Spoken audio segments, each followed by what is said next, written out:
What's up, everybody, and welcome to the 6th edition of the EBL Podcast. I'm here with a regular guest host, Mofo. Hello. And a special first-time host in Seth. Hey. So we're starting this off. Hodge cannot join us because his jaw is broken, basically. Pretty much broken in Canadian terms. So that's, he'll be back for the next one. Don't worry about him. He'll be fine. So we're three sims into the EBL season now, and there are a lot of teams that we expected to be on top that are on top, and some that we expected to be on top that aren't. And I think we're gonna start talking about those teams first. Who are your guys' biggest disappointments going into Sim 4? Probably the Heat are one of them for sure. Yeah. Sorry, Seth. I think also the Clippers have been a big disappointment. Those are honestly the two teams I were going to say, the Heat and the Clippers, with the Thunder also. Yeah, definitely the Thunder. I think those three teams are the teams that have disappointed me the most throughout this season. I feel like the Heat have two all-star players, so I don't understand how they can't win. And is Robert Rady really that bad? I guess he is. Which seems interesting to me because of the first sim, he didn't seem that bad. I don't know if the tactics changed, like the pace or something's really messing him up. But his turnovers for a game is just not good for him. Yeah, it's not good. What do you have to say, Seth, about your team? It's righty, I think. Righty and Leslie not being able to score is fucking it over. Yeah. Well, I mean, anyone could have told you that, though. I mean, yeah. What's disappointing about Leslie to me is his rebounding numbers aren't as high as they should be for him. Yeah, I agree with you. If he were rebounding like 13 rebounds a game, his scoring would be still a hindrance. Non-factor. Yeah, but it wouldn't be bad. You could live with it if he was doing that. But you can't have a guy starting who's averaging 3 and 11. Like, I'm sorry, it's just not going to work. No. Yeah. So, I don't know. The Heat are disappointing. I think you were talking about maybe trying out Falk back at point guard next sim, Seth? Yeah, he went up in handling, so that's something. And his defense at PG is actually up to A now, so we'll see. I mean, if you keep the same team for next sim, then you have to play Falk at point guard. Yeah. Right. Basically, no other option right now. Would Dan Garcia start at shooting guard then? I moved him up to small forward. Okay. And his defense stays the same there, and I like Thomas back at SG. Yeah, I do like Chris Thomas as shooting guard. 6'5", I think he should be there. So yeah. So that'll be interesting to see if your team can bounce back from that. I mean, you have the talent, so. We'll see. And then there's the Clippers, who I just don't know what's wrong with this team. I don't understand it. They just look so good on paper. And one thing that I hate, the move that traded for Shabazz. I think that was a horrible move. I agree. I really like that move for MSC. Not so much for Harmon. I think Boutat's going to be something special in this league. Me too. I don't know why he wasn't starting Boutat all year, Harmon. I don't get it. I don't get it at all. Especially when, I mean, he just adds so much scoring, and as it was shown last time, he's actually not bad on defense either. So yeah, and Shabazz is just not a good fit at small forward at all either. No, and everyone wants to play him there because his defense goes up, but yeah. That's just on paper, guys. His defense at small forward is terrible. And his rebounding is declined big time. Yeah. I mean, everyone puts so much stock into, defensive ratings and where people look where, but Shabazz has proven he can't play defense at small forward, no matter how much his defense improves there. He could go up to A+ for all I care. He's still not good. So. Exactly. Sunma, and he's been decent this year, but Cousins... He's been good, yeah. Cousins has been a really big letdown for them. Well, Cousins, he's over the hill. I mean, he's 34 years old now. I know, but you expect just a little bit more out of him. I know he's old, but... and I think Jay Hood's probably hurting them a little bit. He's just not a great defender for the 13-11 guy that he is. I mean, if he were... I guess he's rebounding quite a little bit, so that's probably helping. But his stats keep falling, though, each sim. Yeah, that's what I was going to say. I remember him being a lot better after Sim 1. It just looks like he keeps declining. And then with the Thunder, you have the monumentous fall of Nenad. Oh, that is like the biggest one-year drop-off I've ever seen. It's something else. I mean... It's got to be a fluke. I mean, he's not a bad player still. You would think. I mean, we've seen it happen to big men before. Guys like Drummond and Randall have done it, but I've never seen a point guard drop that significantly. I mean, the guy's shooting 26% from three. Yeah, how is that even possible? It's not good. It's not it's good. Like Rajon Rondo numbers right there. That, and he had like C outside, so. Yeah. Chris Martin is looking better than Nenad right now. That's bad. Yeah. You're right. That's pretty bad. It's never a good sign. The rookie Eric Smith almost looks as good as Nenad does. Let's not go that far. Oh, sorry. I drafted him. He holds a soft spot in my heart. This team on paper is the top 3 team talent-wise. It looks great. I mean, Curran is still playing great. Salvatore's playing great. Domingo's playing well. Domingo's playing really well, actually. 17 and 8 at small forward. I mean, no one can shoot threes on their team, but they're not trying to run an outside, so it shouldn't be that big. Like, I just don't understand. I mean, how does he lose? Last time I think he lost the game 115-73 to Denver. Yeah. Is he really that much worse than Denver? I mean, he lost 124-96 to the Rockets. I think the Rockets just aren't a good team. I mean, he lost to the Heat. He lost bad to the Suns twice. So sometimes I think FAB is just. I mean, the chemistry factor. Some teams just don't work at all. Like I had the Bucks team that was like 3-18. And they were loaded on paper. Yeah. Well, sometimes a certain combination of players just don't work. No, that happened to me last year. I teamed up Tyreek and Karan and Westbrook. That team should have been amazing. But sometimes it just doesn't work. One day we might figure it out, but probably not. So this game is so frustrating sometimes. It really is. It's awful. Just like the Heat this year too. The Heat apply to that. Yeah, absolutely. Yeah, 'cause the Heat. I mean, all 3 of these teams that we just listed look great on paper. They should not be where they are in the standings. I mean, Clippers are a bottom 3 team in the West. That's hard to believe. I mean, it just seems ridiculous that you have a team like the Mavericks in the playoff, which props to Dub. I don't know what you're doing, but it's working. I mean, he really only has Song and Devane, with Teague, providing the game control kind of role. Hey, wait a second. That's Player of the Week, Marcus Teague, right there. Oh yeah. Right. But and then you have a team like the Thunder, and they're like a full 3 games ahead of them. So it doesn't make sense sometimes. I don't know. But how about the teams that have surprised you guys so far? The pleasant surprises? Yeah. I think the Knicks are right up there for me. Well, after their last sim, you still think that? I still think so. I mean, I know they had a really bad last sim, but I mean, still, even with that last sim, just to be where they are with a team that they built pretty much for rebuilding this year is just impressive to me. Roser got hurt during that sim, but even with him, they didn't win. Yeah. Yeah, and I mean, I didn't expect them to be as great as they started off all season, but I think they're going to hang around the top 4 seeds probably all year, and that's something impressive. That's probably more due to the East being so bad, though. Well, right. I mean, really, after the top 4 seeds, it comes 500 and under territory is all you need. So the East is still just such a crapshoot. You can have teams like teams like the Nets could end up going on a run and getting lucky and making it in. Yeah. There's just no. I mean, the Cavs are definitely out. The Pacers are probably out, but after that, you just never really know. I think the Nets are more than likely out, but still, there's a shot for them. I mean, come playoff time, I have no idea who's going to win the East. No, none at all. None. Because I want to say the Bucks, but they had an awful first sim, and you never really know. They have Favors playing out of position at center. Doty's not doing anything. They don't really have a bench, so it's just hard to say that they're definitely going to be primed for a playoff run. Seth, who do you think is the biggest surprise so far, team-wise? I'm gonna say the Wizards. I didn't see them doing so well, and I think they're doing good. Yeah. For being so old, Tyreek Evans is still an elite player.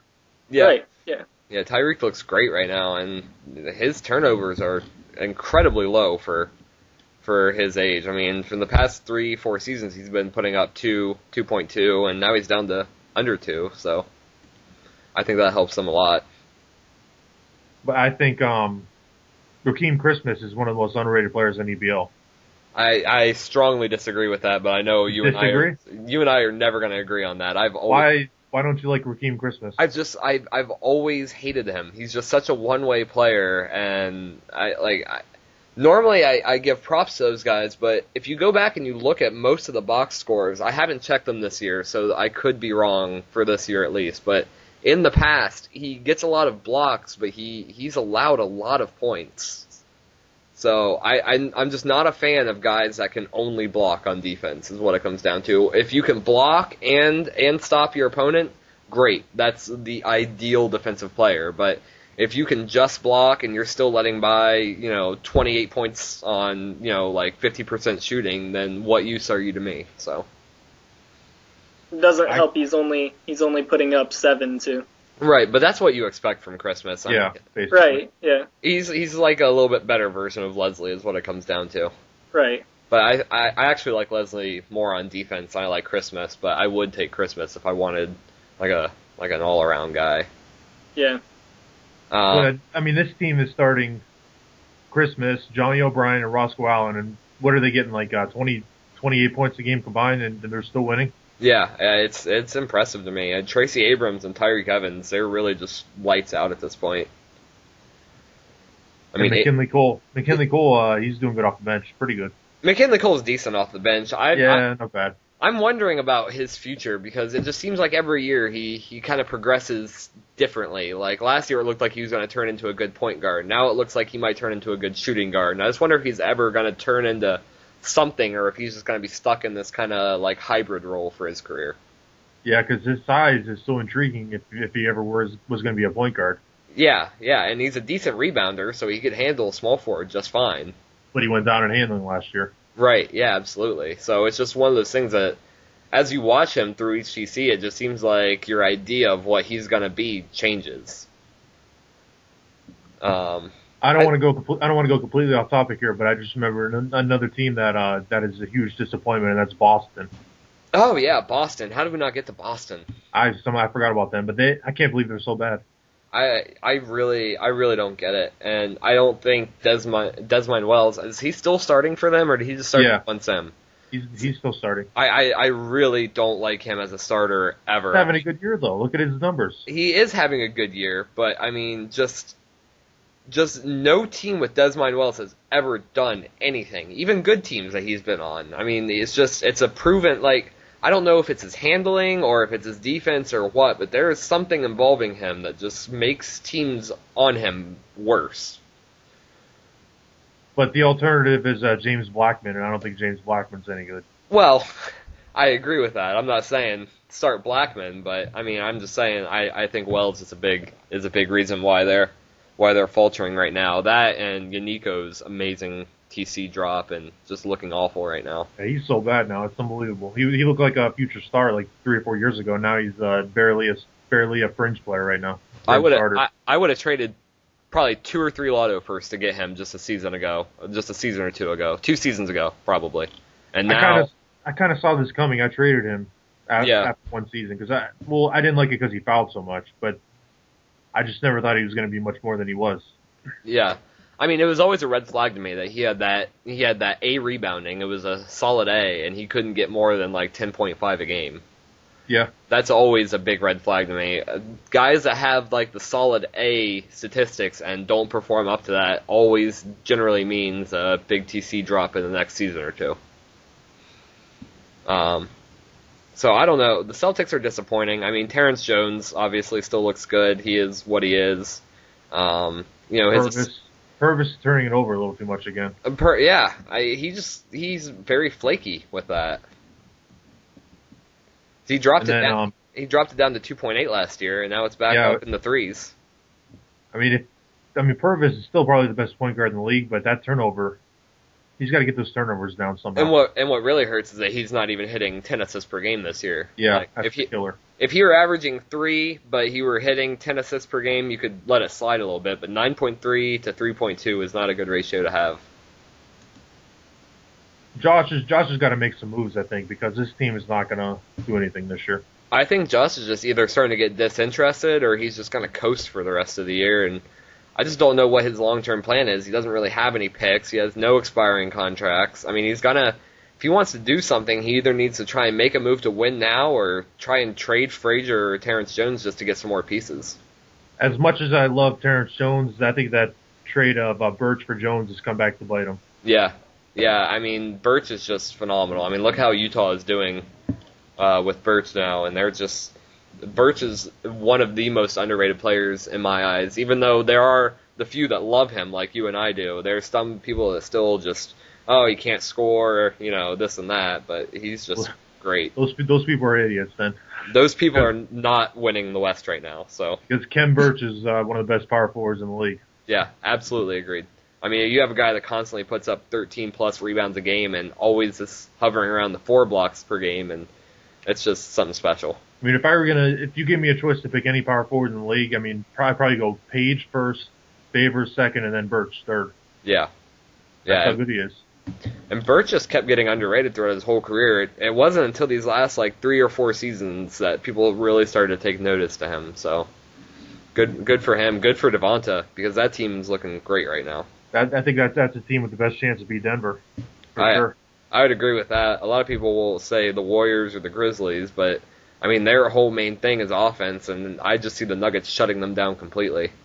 Yeah, but Utah has Johnson and Whiteside and Birch to match up defensively against these guys. Yeah, absolutely. And it's not like Polo's team is a strictly outside shooting team. Guys like the guys that he has, like Kearney and all them, they drive the lane, so... Yeah, Pierre Lewis he's always been an inside scorer more than a shooter. Yeah, absolutely. So I think once it gets playoff time, you start having Pierre Lewis driving the lane against guys like Birch and Mars, and you're gonna start seeing a lot of blocks. I really want to see that series in the playoffs if it happens. I agree. I hope they match up somewhere down the line. Another team that's kind of surprising me in the way they're doing is the Pistons. I expected them to be a playoff team, but you know why you know why that is? It's because he's starting Edgar Sutherland still. Yeah. He's averaging 8.2 rebounds a game. Yeah, I mean, if they were starting Jonas, they'd be challenging for the number 1 overall seed. I think if they were starting Jonas, they'd be running away with the East right now. Yeah. I don't understand if they're scared. I don't know if MPH is scared of his defense or what it is there, but it's not working out for him. Not at all. I mean, Jonas is averaging almost as many rebounds in 11 less minutes. That's something right there. I think he can live with Jonas' defense because he's got guys like Joe Trammell and David O'Neal and Judd and Julius Randle. They're all good defenders. Absolutely, and if you had Sutherland come off the bench, then that would help take the load off of him for the 10 or 15 minutes a game that he would play. So, I expected a lot out of this team in a weird way almost. I mean, Trammell can't score. Selden can't handle. I mean, Duncan has no defense, but he's great off the bench. It was almost a crapshoot when I was picking this team because they look so good, but at the same time they look almost bad. Does that make sense? Yeah. I mean, a lot of flaws. Yeah, a lot of flaws. A lot of flaws. But their pieces just work together, so more power to it. David O'Neal, still, if I had to pick one point guard in the league to build a team around, it would be O'Neal just because of his age and how good he is right now. Probably O'Neal or Ray Bonds. Yeah, I don't like Bonds as a point guard, though. He's averaging a lot of turnovers, isn't he? Yeah, but he's averaging 30 points a game, 7 rebounds a game, and 9 assists. Yeah, but I'd rather have Bonds as shooting guard. Yeah, but he's not going to put up those numbers as a shooting guard. I think he might. I don't know. It'll be interesting. 9 assists a game as a shooting guard? Well, not the 9 assists a game, but if you had a point guard that was averaging 10 assists or 11 assists that could just dish the ball out to Bonds, I think his scoring could actually increase from that. But I think it's benefiting Golden State to have him at point guard, even with the turnovers. Well, they don't have any better options, so I would definitely agree with that. I mean, you can't start Casey Hill and lose pretty much 20 points a game of offensive production there. So, I think reality he's got to do a couple of things. He's got to, 1, stop starting Dustin Sanders. Yeah. 2, he's got to trade some of the extra pieces he has for a legit big man. Yeah. And 3, make sure he doesn't lose Ray Bonds this offseason. Any means possible.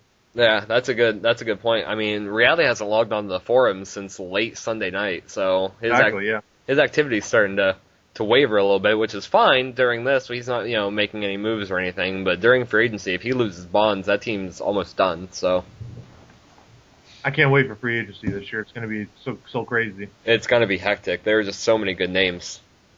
I know you did the smart thing and you traded for a cap room, right? Yeah, absolutely. And the cap penalties are coming back to bite me in the ass now. But you'll have like $21.5 million with Gerald Dunn and the cap penalties combined. Yeah. I've averaged I'll have 28. I've averaged it out to where no matter what I do, I have enough room to max 2 players. So. What about your draft picks though? Oh, you just traded it. Yeah, right? I just traded my pick, and Lee Vito doesn't make enough to really hurt me. So. Yeah, I thought that through before I made any trade about it. I averaged the math together, so yeah, it's interesting, and you know who a lot of the guys are going for. Like Dub has stated openly and publicly numerous times that he's going after Lloyd. Oh yeah. You have guys like me. I've said numerous times that I want Freeman more than anyone else. So. I mean, when it comes to Lloyd, you got to be cautionary because look at Robert Rady last year. Right, absolutely. He looked like the hot point guard, and now he's a bust. Yeah, absolutely. Seth, I wanted to ask you: did you change up your offensive scheme after Sim 1? Have you raised your pace or anything? Oh, we might have lost Seth. Uh-oh.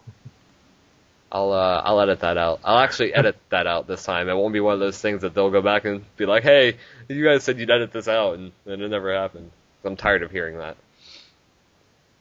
But I mean, as far as Lloyd goes, I mean, it's so tough to give a big contract to an unproven player like that.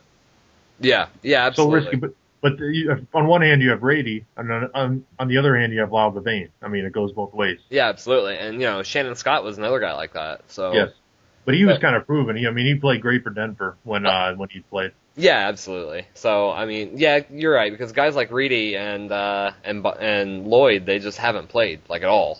There's no sample size to base their stats on. They have good attributes, but I mean, if you go to the Nets and you look at their point guards, Mike Spence and Dirk Van Gilder, if neither one of them were to have ever played a game and they were to hit free agency, they would probably get a really big deal. Oh, yeah. And you're looking at their attributes now, and that would be a complete bust for them, for whoever signed a player like that. Both of those guys are so bad. Yeah, and I don't get. They look decent, at least decent. Maybe not great, but at least decent. I mean, it feels like Crimson has needed a point guard for like 4 years, and he just keeps putting it off. Yeah. I feel like Crimson is just kind of coasting at this point. I wouldn't say that because he's got 4 first-rounders this year. Yeah, I mean, it definitely all depends on what he does in this draft. I mean, I think he might have 3 lotto picks. Yeah, that's true. I mean, he's got the Nets and the Pacers and the Bulls. I mean, the Bulls could sneak into the playoffs, but the other two should be definite locks. And then the Bulls will be mid-round.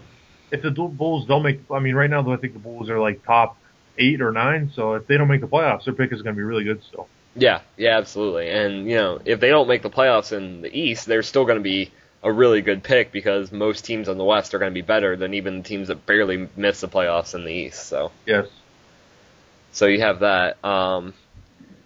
We're 3 sims in. We got the All-Star weekend next week, and we can go over All-Star predictions. But for right now, I want to go over a really, really early MVP and Defensive Player of the Year predictions. I don't think MVP is really that hard. I think it comes down to 2 players so far. Yeah, are you thinking Bonds and Pierre Lewis? Yes, because that's who I'm thinking. Those are the only 2 real candidates right now. Yeah, I don't see anyone else. Although there's a couple sleepers like DJ White. If the Bulls make the playoffs, I mean he's having such an insane season that he should get consideration. Yeah, absolutely. Tyreek Evans. Yeah. I guess it depends on how the Wizards finish. I think. Yeah, that's true. Tyreek could. And then maybe Jennings, you never know with them because the Bucks are so good. Right. David O'Neal's a possibility, but I think all these guys are on a tier below the top 2. Yeah, I definitely agree with that. What about, do you think anybody on Utah has a chance because they were so good? I think if anyone's going to do it on Utah, it's probably going to be Nairn. and I don't think he has much of a shot. Um, Dale Smith is having a pretty insane season. Dale Smith, yeah, he looks good. I just don't know if it's MVP worthy. I mean, I think Dale Smith will probably definitely make the All-Star game, for sure. Which is a huge jump from last year when he looked like he was the main reason the Knicks lost. Right, absolutely. The Utah just looks so good. I mean, even these little guys that shouldn't be playing well, like Tane's son. I mean, it's just it's crazy. Tane's son, he might be an attractive free agent commodity now. He might be, and he doesn't have birds. That'll be scary for whoever signs him, because this is literally the only good year he's ever had. So yeah, he just had a huge training camp out of nowhere. Yeah, absolutely, and we've seen with those they can go right back down. So, if I had to pick like a rookie of the year right now, I mean, it's a tough call, but I would probably go with Jim Castanon. Castanon looks really good. I was expecting more out of Overlock going into the year, but Magoo decided not to start him, and he looks bad coming off the bench. So he didn't really have a good sim last sim. He started him for sim 3, and he was not very good Overlock. Yeah, Mike Reynolds could be an MVP. I mean, not MVP, rookie of the year. He's averaging 17 and 6 at shooting guard in only 30 minutes. So that's a pick to look out for. I think Mike Reynolds is a great number 1 pick by reality. Yeah, I agree. That was a great pick. For some reason, he's only playing 31 minutes a game right now, but he's putting up great numbers. Yeah, well, I think he just has this weird rotation going between Harris and Gilchrist and LeClaire and Bonds and Reynolds and Farrell. That's kind of just messing everything up. So, I'm not even sure who's starting for them right now. I think it's Bonds, Reynolds, Harris, Gilchrist, and Sanders. That's right. I forgot Gilchrist is starting at power forward for him. It's actually been a good move for him too. I can't believe that's working. I cannot believe that's working. I mean, he's rebounding really well, shooting well. It just doesn't make sense. He's probably a mess defensively, but I don't know, it's working for Golden State right now. And you can be a mess when your team is leading the league in points a game scored. So exactly, he's on pace to shatter the old record by about 2.5 points a game. Yeah, I mean, there are teams that are doing well offensively, but none of them even compare to the Warriors. Defensive player of the year, early on in the year, I'd probably have to say, I might give it to Sim Bueller, oddly, with his massive amounts of blocks a game, although the easier choice would be someone like Birch or Song Nu. I would take Song Nu right now because, I mean, not only is he a great shot blocker, but I think he's just a great defender overall. Yeah. Despite the B+. Yeah. No, I absolutely agree with that. I've always been one of the guys who I prefer results and historical stats compared to attributes, because there are times when those just aren't reliable. And I know GMs get that to a certain extent, but I think some of them still don't really get it. I mean, I agree. I know what you're talking about. I agree. You know, you always say, and you hear almost every GM, they'll tell you, yeah, well, attributes don't mean everything, but then they'll start guys who have, a big TC and don't perform over guys who are proven performers, and when that doesn't work, they'll stick with them because they think they're going to bounce back. And aren't you a little guilty of that, though? You had Drew Holiday last year. He's like the prime example of that. Yeah, and that's true, but I really evaluated that, and he really didn't do that bad last year. I mean, I know he wasn't good, but, I mean, I didn't have many better options at that point either, so. Yeah, you're probably right. It was either Drew or Teacher Bjarnason, whatever his name is. Yeah, you probably made the right call there. Yeah, and Teacher just looks awful. I mean, sorry, Magoo. I know I dumped him on you, but it's what you get for stealing Bejarano from me all those years ago. Ooh, never forget, never forget. Never forget. But, no. Yeah, I think defensive player of the year comes down to Song Nu, and probably Birch, and maybe Anthony Davis. Maybe, yeah. I think Freeman could be a long shot too. Yeah, but I think his stats are going to keep falling as the year goes on. Yeah, it's definitely possible. I really like Freeman. So I do too. I drafted him. I think he's very good. Of course, yeah. But I think he is very good. He's very underrated. A lot of people don't like him, and I guess it's because he has had a few mediocre seasons, but. That's because he was never once an option in his first 3 seasons. Right, absolutely. And that's what people don't understand. That's, obviously he's not going to score very well when he's a non-option on a team that's loaded with scorers. I mean... But you just got to look at his numbers. He's averaging 13 rebounds a game. almost 4 blocks a game and under 1 turnover a game. Yeah, absolutely. And he's only got 2 foul outs too, so obviously he's just having a great all around season so far. Yeah. He should be a really hot free agency commodity for sure. I agree. I mean, I'm definitely going after him. I get the feeling that people are going to overlook him though and go after Page instead. Yeah, well, right. Which they might. If I had to pick, I'd probably pick Page over if I had to choose one to build a team around. But Page I feel like Page has more weaknesses than Freeman does right now. Yeah, no, I agree with that. With his handling is such a mess. I mean, almost 3 turnovers a game is not good. No, I definitely agree with that. I mean, I like Page. I mean, he's obviously a dominant player, but yeah, he's the best power forward in the league, I think, still. But he's got his problems. Yeah. If Freeman is a better shooter right now, a better free throw shooter, a better rebounder, everything. I mean, Page legitimately has F- handling, like not F, not F+, not D-, F-. That means he's like a 5 at everything with handling, just about. Right. It means as low as it gets. It means that he can catch a ball sometimes. Yeah. And when he dribbles, it's more likely to go off his foot than it is to hit the ground.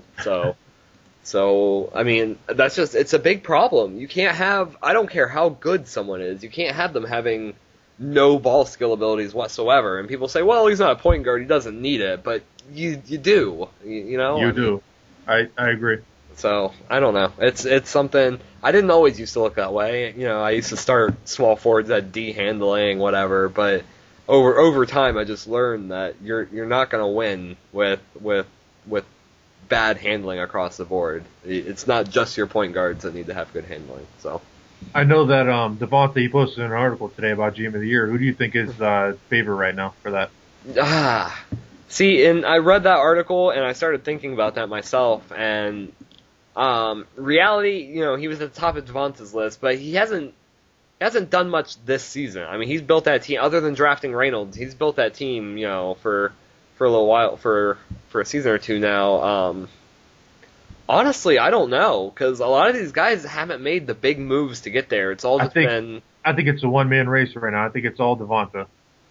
Yeah, I do like Devonta. I mean, these are the moves that he's made since last season. He traded for Birch.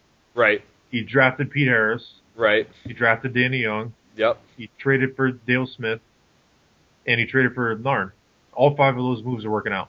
Yeah, that's actually a really good point. I kind of had forgotten Devonta a little bit, probably because he joke ranked himself on the power rankings. So, but I mean, I think if Utah wins 60 games, then it should be almost unanimous that everyone votes for Devonta. I mean, it obviously won't be, but I think he would by far be the best candidate. Yeah, absolutely. Devonta, if the Knicks stay there, GBB wouldn't be a terrible choice. But he's not even playing to win this year, though. I mean, I don't think he's gonna. I think he'll win like 45 games and will probably win the Atlantic, and that's it. Yeah, which is good, but I mean, he's like a candidate for a year or two from now. Yeah, absolutely. Reality's definitely up there. I think Ku's a long shot too. I mean, he made that controversial trade for Marshall, giving up Karan, and not a lot of people like that. And now I liked it for both sides. I agree, but a lot of people are saying, how could you trade Karan away for just a defensive power forward, and now you have You got Frank Perez in that deal too, and Frank Perez all of a sudden is an elite scorer. Yeah, Frank Perez is looking great this year, and that's why I like Ku there, because I mean, he made that big trade to get 2 pieces that he needed, and now they're sitting pretty, 6 games over 500, and the Thunder are 9 games. I think if Ku makes the playoffs, he's a candidate. He can usually get some votes. Yeah. I also think Dub is a pretty good candidate right now. Dub is a good candidate, which it's interesting. He falls along the same spectrum as GBB, where they weren't trying to win this year, and somehow they just are. Yeah, I mean, Dub is a perfect example of how you use cap space correctly. Yeah, absolutely. I mean, he got lucky with Song Nu, yes, but then he signed Lyle Devane, he signed Glenn Launders, and he traded him for something he needed. Yeah. And then he brought back his own guys after doing that. And signed the rest of big expirings. Yeah. So that he go again next free agency. Right. That's the biggest mistake people make in free agency. If they don't get their target, they just start handing out these 6-year deals to players that don't really deserve it. I mean, he got 2 key core guys, and now he's going to try again next offseason to get more. Yeah, absolutely. I mean, it was a great call there by Dub. And then you look at someone like Portland and JB, and they didn't get who they wanted, and they signed Dean Langston to a ridiculous contract. No, it's a 4-year deal. Oh, 4-year deal, yeah. That's $7 million a year. They signed Dorian Finney-Smith to 2 years, $6 million. I mean, yeah. I mean, all he did was want to sign guys and trade them for picks, which is a horrible way to use free agency. And it's not working out for him either. Yeah, because most likely these guys aren't going to give up first-round picks for the bottom of the barrel free agents. Right. Especially ones signed to crappy deals. I mean, I don't know a single person that wants Langston on that 7-year or on that 4-year $7 million deal. So yeah, hell no. Langston. He's nothing but a backup, really. Yeah, I don't know. I don't know I just don't understand some people's ideas going into free agency. But this offseason should be really interesting with free agency because, I mean, there's going to be probably at least a dozen like franchise caliber stars on the market. Yeah, absolutely. So GMs are really gonna have to like plan out their moves smartly and aggressively, and just figure out what to do with all that cap space and all that talent.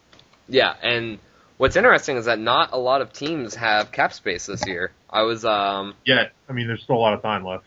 Yeah, I was looking at it. Earlier, and as of right now, the only teams who will have enough cap to max someone are the Kings, the Mavericks, the Hawks, the Knicks, the Cavaliers, and the Lakers. That's 6 teams. That's a lot still. The 6 teams, yeah. But, I mean, and the Blazers have enough cap space too, but they have to go after Page day one, so that's all going to be gone. Yeah. I think some teams, like maybe the Nets, should just start clearing contracts if you can. Yeah, I agree. Go all out in free agency and the draft. I mean, there's no better year to try and build through free agency than this year. Exactly. There's everything. There's stars. There's good second-round players. There's international free agents again. There's everything. Yeah. Who are the international free agents this year? Have we announced that? Oh, yeah, I got it. I think there's 4 guys. Oh, yeah, you've had it set for a while now. That's right. Yeah, it's a small forward, a power forward, a point guard, and another small forward. There you go. That works. So. Aaron Harrison from last year, he's doing pretty good for the Hornets. Yeah, I actually really like him.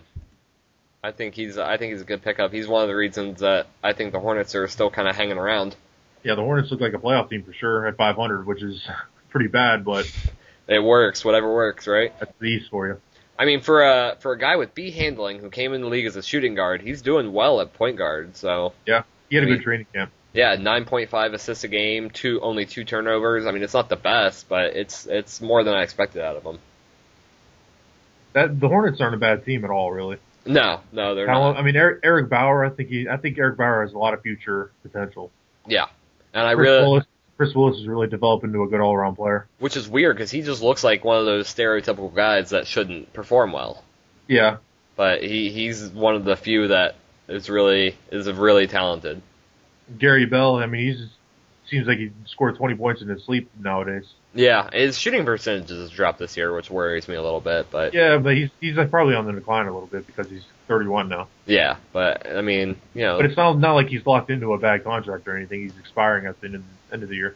The Hornets are definitely a team to watch out for. And there are some teams that are kind of wavering around the middle that are interesting, especially in the West. You got teams like the Grizzlies and the Spurs and the Suns that could all do something in the playoffs, I think. The Spurs are a really interesting case because, I mean, Joe Brake, that move has worked out as good as possible for him right now because Brake is just playing like an all-star. Yeah, absolutely. He probably will be an all-star. And Gary Hamilton's taking a little step back this year because of Brake probably, but he's still a great player, even though we have that bet. I mean, I'm rooting against the Spurs, so, And Andrew Harrison's still one of the best shooting guards in the league. Oh, I agree with that. Tyler Herron's a great power forward to have. I mean, the Spurs on paper are really good. Yeah. They probably should be even better than their record indicates. Well, they don't have much of a bench, and Tim Craig is doing okay. Craig's doing okay, but I mean, through other positions, they have Stephon Bergman, who's decent, but other than that, you guys got guys like Julian Lewis, who's playing terribly. Jimmer's not that bad as a backup still. No. I mean, he's terrible on defense, but he's only playing 10 minutes a game. Doesn't really matter. Absolutely. So, and then Memphis. Did you see what Shadow just said in the chat? He said anyone looking for a rebounding and blocking center, power forward. Dub said no, and then he left. Pretty funny, but that is his weakness. He needs a big man who can rebound. So yeah, I mean Parker looked really great after Sim 1. Yeah, but he's back to being Anthony Parker now. Yep, absolutely. I mean he can still score wonderfully. He'd be great off the bench because he has a really high shooting percentage and he can score, but he just can't rebound. He never has been able to rebound. No. And Marcus Fleming, his points per game have fallen off for some reason. But his rebounding is at 11 rebounds a game now. Yeah, I guess would you rather have 21 and 9 or 19 and 11 from him? I'd rather have 19 and 11. Especially when you have guys like Clay and Jones and Beck who can score just fine. So. Yeah. I mean, Lorenzo Clay is an amazing point guard. I mean, like 1.2 turnovers a game in 39 minutes. With 10 assists a game, I mean, it's ridiculous. He's probably the best pure point guard in the league. Absolutely, and he's not bad scoring either. I mean, he's not going to be a 20-point per game guy, but I think he could be. It could be if they needed him, but they don't need him to be. Right, absolutely. I think he's more comfortable. I think he's better suited off as a guy getting you around 15 or 16. So, and I really like Murphy off the bench for them. I think that's a huge piece. He's a great sixth man. Yeah, I mean, I don't like him as a starter, but when he's having this kind of success and you're using him as a six-man role, it's just, you can't argue with that. And it's so frustrating for me to just look and see how close Memphis is. It's got to be equally as frustrating for Shadow to know he's just one piece away from winning the West. Yeah, absolutely. But he can't get that one piece. He's trying so hard. I don't know. Yeah, he sent me an IM not too long ago asking, sending me about Montanez or whatever. I don't know who he'd try and get from me, but he seems like he's just IMing everyone at this point. He's just very desperate. I can't blame him. I would be that desperate too. I'd be working nonstop to try to get that big man who could rebound. I absolutely agree. Teams that had a really I don't know where I was going with that. Yeah. But Phoenix, I think Phoenix. Oh yeah, that's where. I think Phoenix. They peaked last year. I feel like their playoff loss last year was such a shock and devastation to the team, and now they're a little bit worse this year because they're a little bit older. Yep. And they're just going to go down from this point on. I mean, you get Beasley's not even hitting 20 points a game anymore. And he's hurt for 30 days now. Oh yeah, so I mean it'll be interesting to see what Brun can do, but I don't. It might not be a bad thing because Brun looks like he might be better than Beasley at this point. Yeah, Rose still looks great somehow at the age of 35. I don't get it. Yeah, but his turnovers are slowly creeping up. Yeah, but if he can stay around almost 11 assists a game, if he doesn't really go over like 2.6, 2.8, I wouldn't mind. Yeah, and then Juan Kuhn still can't rebound, which is a huge problem. Yeah, I've never been a fan of him. He's almost exactly like how I view Anthony Parker. Actually, I would say they have almost the exact same stats right now without double-checking that. You're probably right. I mean, 15.5 and 9 for Juan Kuhn, and then you have 15.5 and 9.8 for Anthony Parker. So, I mean, they're just so similar. I hate big men like that. It's great if you can score, that's awesome, but you need to be able to rebound in order to win in this league. I mean, you look at all the teams that are the top rebounding teams in the league right now, with the exception of the Trailblazers, who really can do nothing but rebound. The rebounding is why they're winning it all. Yeah, absolutely. You have the Nuggets, the Jazz, the Pistons, three of the top EBL teams right now. The Timberwolves, the Suns, the Warriors. Those are 2 through 7. Or 2 through 8, and they are all playoff. They're all good teams. All playoff teams. And it's never a coincidence. I mean, look at the bottom of the barrel: the Pacers, the Cavs, the Knicks. I mean, the Cavs and Pacers more so. Those are the worst teams in the league, and they're the worst at rebounding. Obviously, yeah. The Knicks are an odd case. They're not as good as. It's just weird for them. I don't know, but yeah, it's never.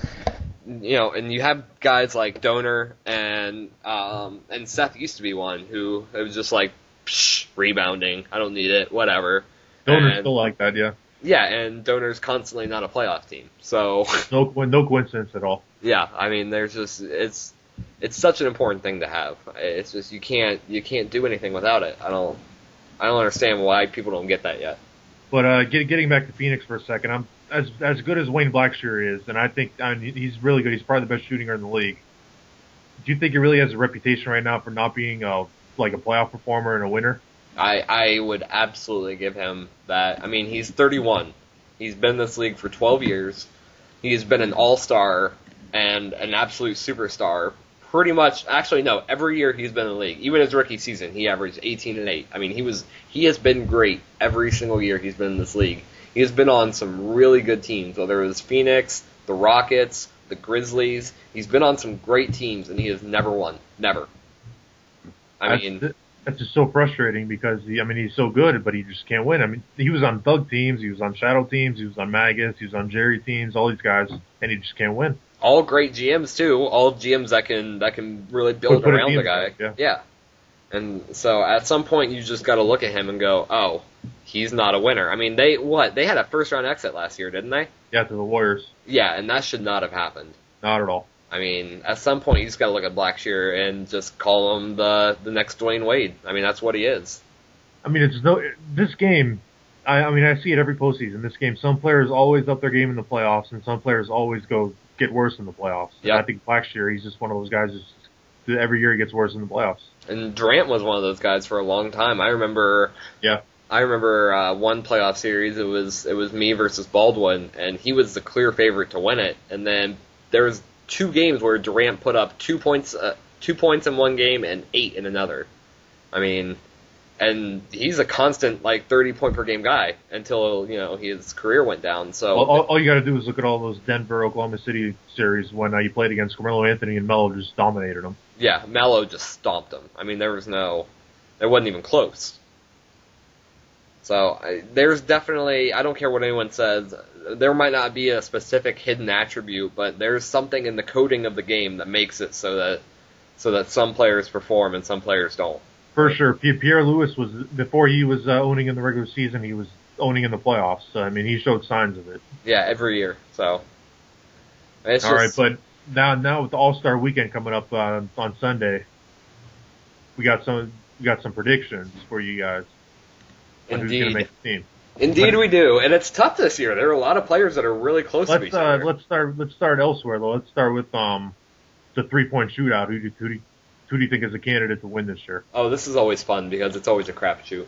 Well, it's always usually a good player. Like a good player wins a 3-point shootout, and a bad player wins the dunk contest. I'm gonna say Frank Perez wins the 3-point shootout this year. Frank Perez, that's a good guess. He's shooting amazing. I don't know if he's gonna get invited though.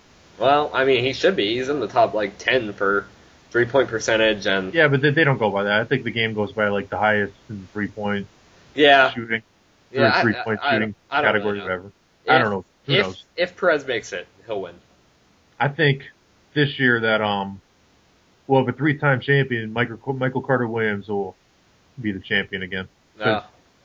I mean, he's just I think the best 3-point shooter in the league. So. I would agree with that. I mean, there's no really argument that I can say against that. I would say if just so I don't go with the exact same person as you, if Perez doesn't make it, I think Tyree will win it. It's finally his year to win a 3-point contest. Yeah, that's a good guess. I'll give you a sleeper pick here too. Sleeper pick of Eric Beck.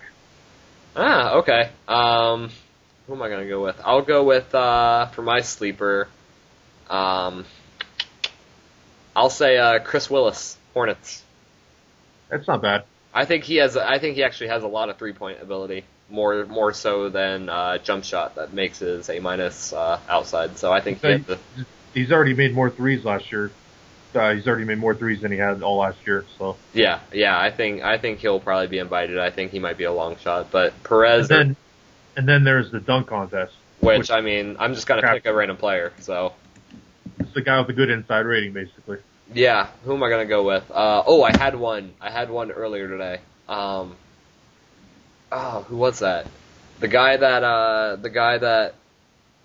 think Dub just got him. Oh, Dub just traded him. John Guzman or whatever it is. Oh yeah, he's on the Spurs now, I think. That's right. That's what it is. I think he made it last year, so that's a pretty good guess. I'm gonna go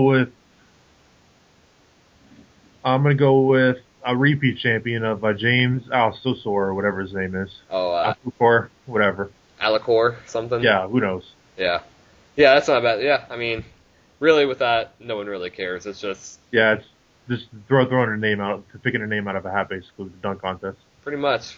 pretty much unless a guy has like A or A plus inside, if he wins a dunk contest, you don't want him on your team. So I mean, look at these previous winners. You got Angelo Chol, Christian Watford, Tony Mitchell, DeMar DeRozan. I mean, these guys are all horrible. they were. I think every single one of them won an MVP award. I don't know what you're talking about. Yeah, they're all bad. LeBron did win a couple years, which is pretty good, and Gilchrist won 2 years in a row. Well, yeah, but I mean, with those guys, it's just if either a really terrible player that will never make it in the league is going to win, or it's going to be like an absolute superstar. It's never gonna be a guy that you're gonna go, oh yeah, he's pretty decent. He can make an okay starter. It's just gonna be one or the other. It's what from one extreme to the opposite spectrum. All right, now for the actual All-Star game predictions. Let's start in the East. Yeah, that might be easier. Who do you think is the two centers, the starter and the backup? Oh, the two centers. I think we got Freeman. Yeah, Freeman should be obvious. I think we both agree that he's going to start. Yeah, Freeman starting. I don't know for backup. Kind of going through the teams, I don't know.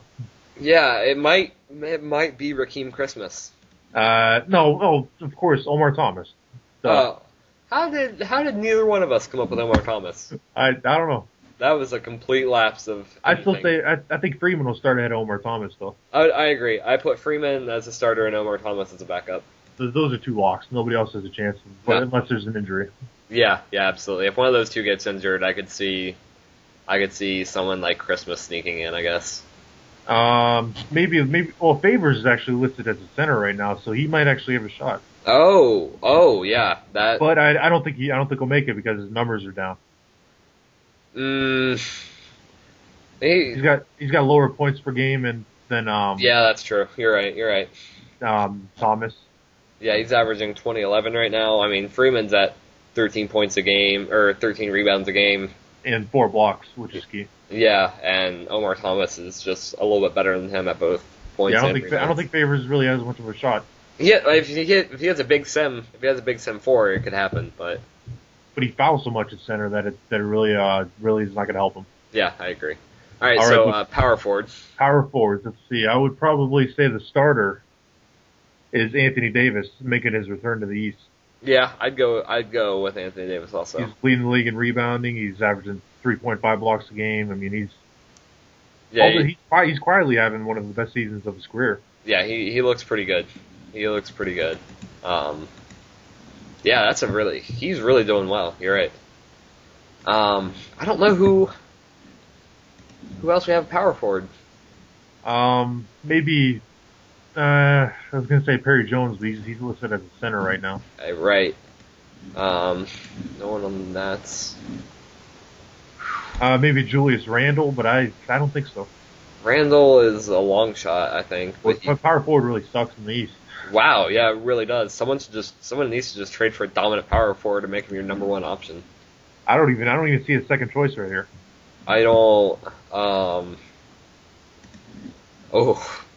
This is bad. It might be Randall. It really might be Randall. It's got to be Julius Randle right now. Ernest Fowler is at 12 and 11. Yeah. I mean that's really. I can't. Yeah. I do like Ernest Fowler. I think he's a solid player. Oh, I agree. I really like him. It's probably gonna be Fowler or Randall. Yeah. Unless it's a shame. Unless C.J. Leslie sneaks in somehow, he really might be the best third option for. I don't think so. I'm just saying. Ooh. All right, but let's move on from the horrible power forward position and go to the loaded small forward position. Yeah, everyone has a small forward in the East at least, so that's good. Starter, I don't know. Who do you think is a starter? See, there's just so many. I mean, Terrence Jones is a pretty good candidate to make it. Terrence Jones. Adonis Thomas is listed as a shooting guard again. Chris Thomas is moving back to shooting guard, so you can't really count him. Yeah, that's true. Unless Seth doesn't change his position. I think he did already. Oh, okay. Well, then, never mind. That was going to be my pick, honestly. Scott Duncan, I don't think so. He doesn't play enough minutes. Selden, maybe. Yeah, I guess the small forward really isn't that good either in the East. The East really just isn't that good. I mean, you're right. That's just what it comes down to. I'm gonna go with Terrence Jones as a starter. All right. Which is ironic because he doesn't even start for the team he's on. Yeah. This is horrible looking through these teams. Oh, East. Come on, guys. Come on. I mean, how did you guys let the East get this bad? Come on. Oh, this is sad. This is sad to look at. I can't even pick a second guy. Who's the second guy here? Chris Willis, I guess. Willis. Yeah, I'd say Willis easily. Chris Willis. Okay, that's the two we got there. Bob Haynes, maybe Chicago. He's averaging. Does he do? Yeah, well, 8 rebounds a game is pretty good. Yeah, 21-8. Yeah, he's a candidate, but I don't think so. It's gonna be Haynes, Willis, or whatever the other guy was. I don't even remember. It's so Jones should start. He's like a lock starter, I think. Yeah, I agree. And then I think Haynes and Willis will battle it out for the second. All right, now shooting guard. Obviously, Roser's a huge candidate. Yeah, the shooting guard's a little bit easier to do, and I'm just gonna say it's gonna be Roser and DJ White. That's the only two I got. DJ White's a lock. I think he'll start. I think Adonis Thomas and Westbrook could. I'm gonna go with DJ White starting and Chris Thomas as the backup. Yeah. Oh yeah, I forgot Chris Thomas would be moved back to shooting guard. Adonis Thomas is having a huge year too. He's a candidate. Yeah, Adonis Thomas is having a great year. I'm gonna say DJ White and Russell Westbrook. He's still listed as shooting guard, and I think he'll make it.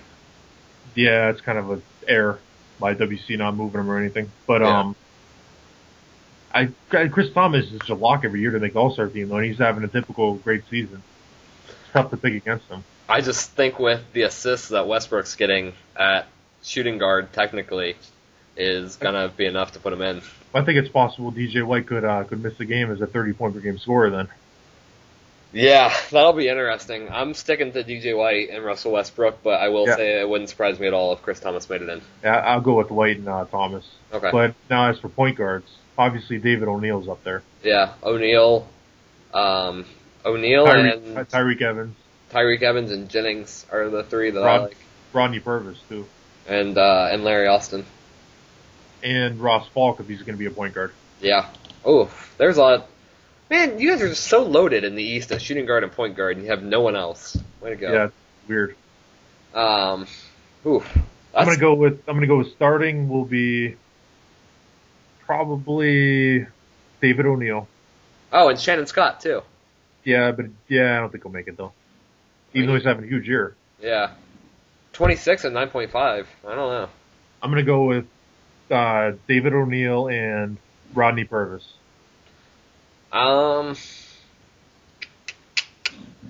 How's Austin doing this year? I'm gonna say David O'Neal and Larry Austin.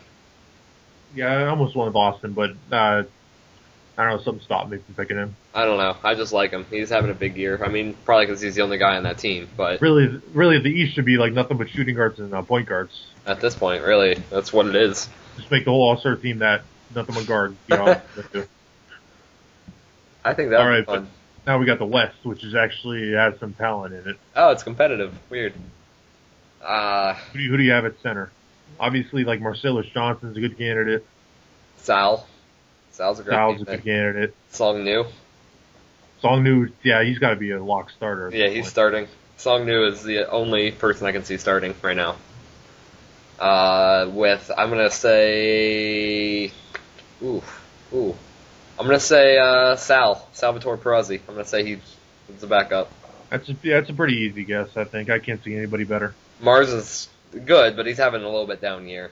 If he gets his blocks per game up to like 3.5 and his rebounds over 12, then I'd probably say him. Yeah, I think for right now though, it's pretty much looking Salvatore and with Songnu as a starter.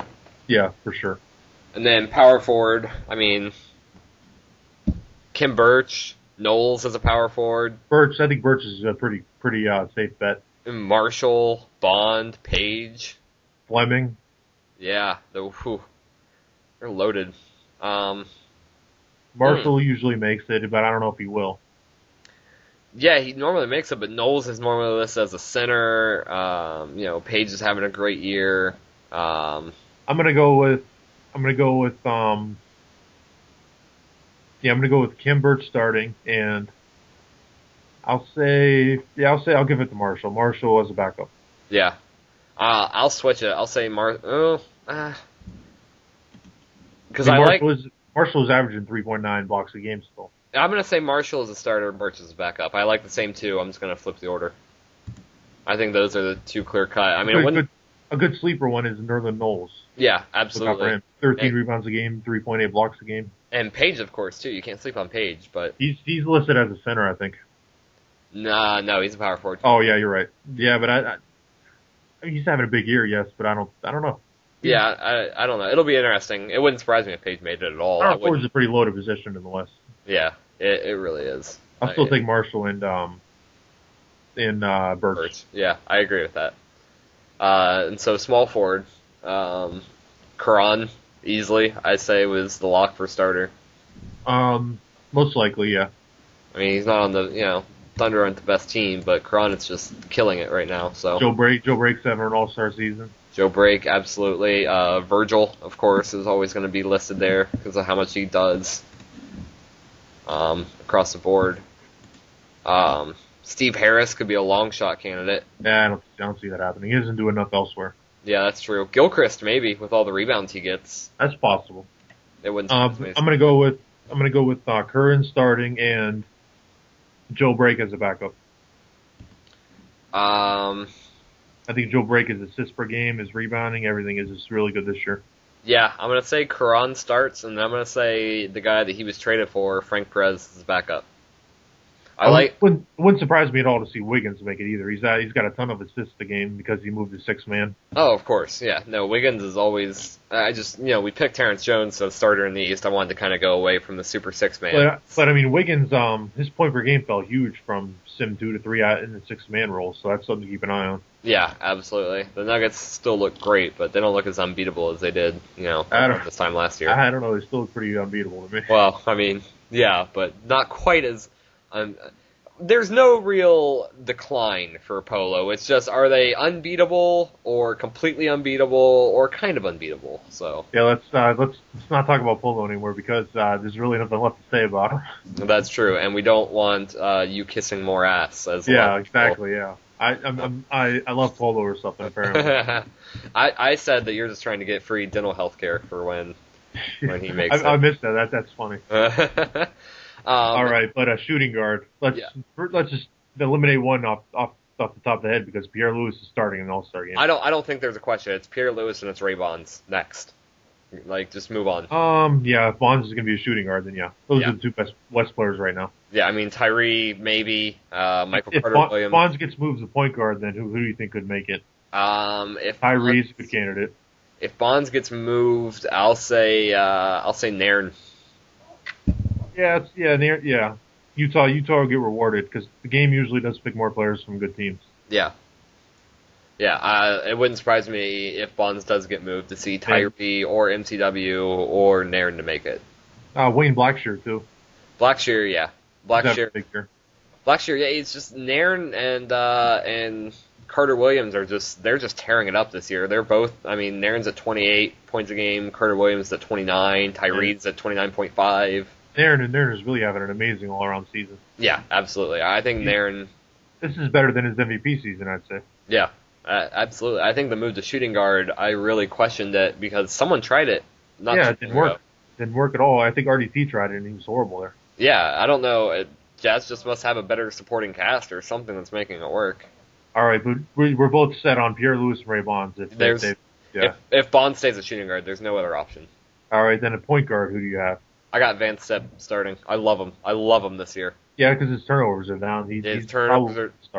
Turnovers are down and assists are up. I mean, he's just tearing it right now. Who do you have backing him up? Ooh, I think Lorenzo Clay is a really good candidate. Lorenzo Clay, Derrick Rose might. That's kind of up in the air. I don't think so. Well, I mean, last hurrah. 10.7 assists a game is pretty good, I guess. Yeah, and he's like a top 3 or 4 candidate for the All-Star game. Yeah, it wouldn't surprise me to see Derrick Rose make it, Lorenzo Clay. I think I'm gonna end up going with starting is Van Stepp and backup will be Dale Smith. Oh, I forgot about Dale Smith. Wow. No, I'm sticking to my gut. I'm gonna say Derrick Rose. Last hurrah for him. As a backup, Derrick Rose. Yeah, the game's gonna reward him for his probable last season. So. He might stick around a while. I don't know if he wants to retire yet. That's true. I mean, we have Dwight Howard still around, so anything can happen. Dwight Howard, boy, how bad is he now? I know. I don't. Oh. 2.7 points a game. I mean, Derrick Rose is averaging 20 points a game and 10.7, and he's not. Derrick Rose is just very consistent from year to year. Yeah. Except for the 1 year where he played as the best player in the league and he won an MVP. Yeah. It's just that he tore it up. I mean, that year was crazy. 25 points a game, 12 assists a game. I mean, that came out of nowhere, too. And that year will probably never be beaten. Just that. Yeah, that might be the best MVP season. You're right. That's a crazy. I mean, Pierre Lewis, you could argue because he always averages, around 30 points a game. But those raw numbers from Derrick Rose were just insane that year. And Chris Paul in 2014 actually has the record for assist point per game, but yeah, that's never going to be broken. No, that. I'm looking at the player season records right now because I haven't looked at them in a while, and some of these records are just absurd. Andrew Cena's got the free throw percentage. Yeah. He made his mark. There you go. Triple-doubles is in danger this year because of Ray Bonds. I think he's got 5 already. Yeah, that's true. I didn't think about that one. That could do it. Points a game, Kevin Durant, I don't think that'll get touched for a long time. 35 in a full season is... Anthony Davis is kind of pushing the rebounding mark. Yeah, you're right. And steals per game is on pace to be shattered by DJ White. Oh, what's DJ White at right now? 3.5. Oh, yeah, you're right. Wow. Blocks per game, maybe. Raheem Christmas could do it. You never know. Yeah, but 4.6 is a really high number. Yeah, but he's at 4.3. I mean... There's also another one. Assists per game is looking to be shattered by Russell Westbrook right now. He's got 4.7. Oh, yeah, turnovers per game. Yeah, what did I say? Assists. Well, my bad. I was about to say, I don't think anyone's shattering Chris Paul's record. Man, I meant turnovers. Yeah. It's all right. I made an error earlier. You were due for one. So, all right. So point guards, we Vance Sip and Derrick Rose is who I'm going with. You had Sip and Dale Smith. Dale Smith. That's right. So that's. You can't forget about Gary Hamilton too. He's got to get a mention. He's having a good year. He's having a good year, but I don't. Not an all-star year, but a good year. No, good year, definitely. Not an all-star year. He'll. If something happened to Sip or someone, he would have a shot, but I don't think he'll make it right now. So that's your All-Star preview, guys. I hope you enjoyed it. I mean, it was a lot of the same teams. I feel like I listed Timberwolves, Jazz, Warriors, from just every team for every position in the West. I think I gave Utah 3 All-Stars. I gave them Narn, Dale Smith, and Birch. Yeah, you're right. I think I put Virgil in as a long shot too. So yeah, I mean Utah is still good this year. Utah's great. Utah and Denver are the 2 best teams in the league, in my opinion. I don't even think it's close, really. No, I mean... I think if Memphis gets their big man who could rebound, then it's a 3-team race. Yeah, absolutely. But if they don't, then it's going to be a Western Conference final in Jazz versus Nuggets unless they match up earlier. So. All right, you think we should be wrapping up here? I think we should wrap it up.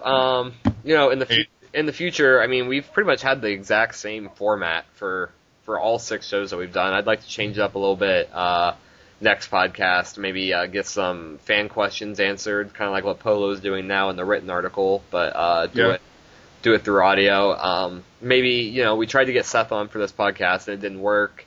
I'd like to maybe do a regular interview segment that we could bring someone in for just 5 or 10 minutes and just... Didn't you do that already? You didn't upload it, though? Yeah, but I didn't actually do it during the podcast. I wanted to during the show. I know what you mean. Yeah, so those are just some things that we're gonna work on to make this more enjoyable for everyone who listens. Because I think we talk about just about every team in the podcast, though. Yeah, I mean there are some that we didn't really touch too much on, like the Lakers, Raptors, I guess. Yeah, Raptors. There are a few, and I'm sorry, guys. Can't get everyone. Your teams just aren't that interesting to us, I guess. Sorry. Not that interesting, and I'm not interested in uploading a 2-hour podcast every time. That too. And I'm joking about not the interesting part, so don't take me literally there. I'm not. So you direct all your backlash at me. I mean, any team that starts Chaston Randall for a long period of time, it's not a good team to talk about. How does he keep getting starting jobs? I don't get it. I think Karachi's looking for cap room. I think that's it. Yeah, I mean, and they're not. I mean, do they have enough for one max right now? I think, and that's it. So they have a ton of. They have $4 million, a $3 million, a $2 million, a 2.5, 2.6. I mean, that's got to be like around under $20 million. You're right. Sorry, the stat site kind of went down for me for a second, so it was hard. But he's got 4 first rounders too, so that could be big. Yeah, see, and that's what I was kind of looking at. He'll probably have enough for 2 maxes, definitely, but I think it'll be. So he'll probably have 2 lotto picks and enough for 2 maxes. So he's still got himself set up for the off season. Yeah, absolutely, and he's got. It's just interesting with the Lakers because they don't have really many pieces to build around. It's pretty much going to be strictly what they do in the draft and free agency. I mean, Holford looks decent, but other than that, and Dave Hampton's having an awful season. He's terrible. I mean, I didn't really see that one coming, but he looks pitiful. I saw it coming. I hated that pick. And my boy Cody Zeller, former Kings #1 draft 12 pick. rebounds a game right there. 12 rebounds a game. I knew he had it in him. Actually living up to his ratings about 10 seasons too late. Yeah, thanks, buddy. I'm glad you didn't do that when I stuck it out with you. So, I mean, I had him on my team for. Oof. No, it was back and forth. I guess I never really stuck it out with him too much. You never really keep players for too long. That's a good point. Unless you're Otis Stone, who will be on my team until he dies. So. All right, let's end it right there with Otis Stone. It's always a good note to end on Otis Stone. I feel like that's a common recurring theme for this show. All right, you want to do the outro? There's no outro. We're just saying bye. Bye, guys. All right, see ya.